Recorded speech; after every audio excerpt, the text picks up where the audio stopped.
কোটি টাকা পকেট ভইরা নিবে মানুষ সঙ্গে মইরা, কোটি টাকা পকেট ভইরা নিবে মানুষ সঙ্গে মইরা, কিনতে জান্নাতের টিকেট এমন জামা পরাইব সেই জামার নাই পকেট, এমন জামা পরাইব সেই জামার নাই পকেট।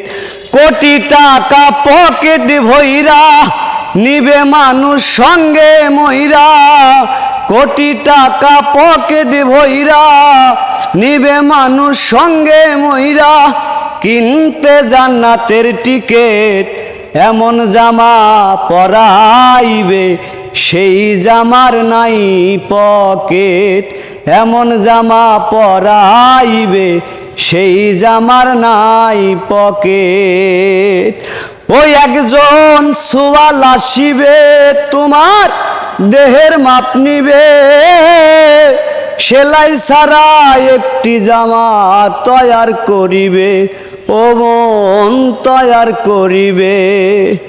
সেই জামা তোমায় পরাইয়া নিয়ে যাবে কান্ধে কইরা, সেই জামা তোমায় পরাইয়া নিয়ে যাবে কান্ধে কইরা, সেই জামা তোমায় পরাইয়া নিয়ে যাবে কান্ধে কইরা, জ্বালায় আগরবাতি এমন জামা পরাইব সেই জামার নাই পকেট, এমন জামা পরাইব সেই জামার নাই পকেট।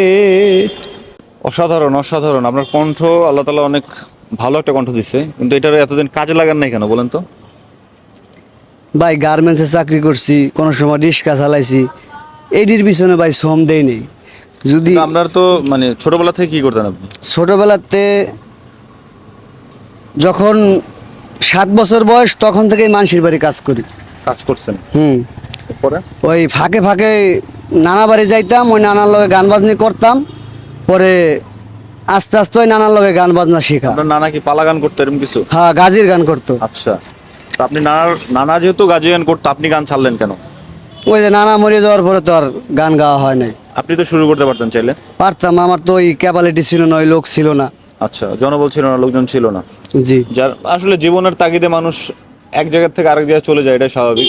মানে কার জীবন কখন কোন জায়গায় যায়, কোন জায়গায় শেষ হয়, এটা আসলে কেউ বলতে পারে না। ওই গানটার মতোই যে টাকা পয়সা অনেক কামাইতেছে অনেক মানুষ, কিন্তু আসলে কবরে কিছুই নিয়ে যেতে পারবে না, এটাই হচ্ছে বাস্তবতা।